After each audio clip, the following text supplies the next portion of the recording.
হরে কৃষ্ণ। আজকে শ্রীমদ্ ভগবদ্গীতার সাংখ্যযোগের 14তম শ্লোক।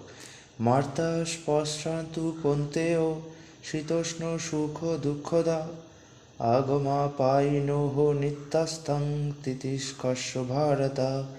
হে কন্তেহ, ইন্দ্রিয়ের সঙ্গে বিষয়ের সংযোগের ফলে অনিত্য সুখ ও দুঃখের উদ্ভব হয়, সেগুলি ঠিক যেমন শীত ও গ্রীষ্ম ঋতুর গমনাগমনের মতো। হে ভরতকুল প্রদীপ, সেই ইন্দ্রিয়জাত অনুভূতির দ্বারা প্রভাবিত না হয়ে সেগুলি সহ্য করার চেষ্টা করো।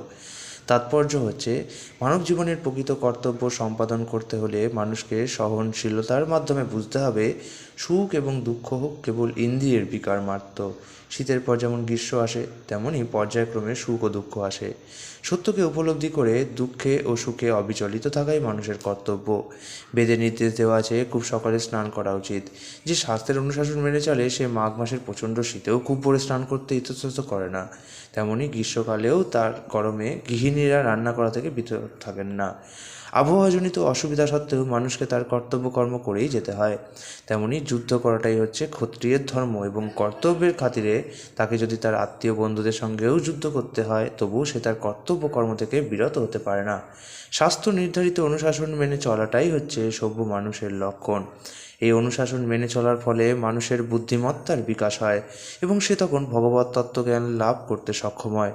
এই জ্ঞানের প্রভাবে তার হৃদয়ে ভগবত ভক্তির সঞ্চার হয় এবং ভগবানের প্রতি তার এই আন্তরিক ভক্তি তাকে মায়ার বন্ধন থেকে মুক্ত করে। এই শ্লোকে অর্জুনকে কন্তেয় ও ভারত নামে সম্বোধন করাটা খুবই তাৎপর্যপূর্ণ। তাকে কন্তেয় নামে সম্বোধন করার মাধ্যমে ভগবান শ্রীকৃষ্ণ তার মাতৃকুলের মহান রক্তের সম্পর্ক স্মরণ করিয়ে দিয়েছেন এবং ভারত নামে সম্বোধন করে তার পিতৃকুলের মহত্বের কথা স্মরণ করিয়ে দিয়েছেন। উভয় দিক থেকে তিনি সুমহান বংশজাত ছিলেন।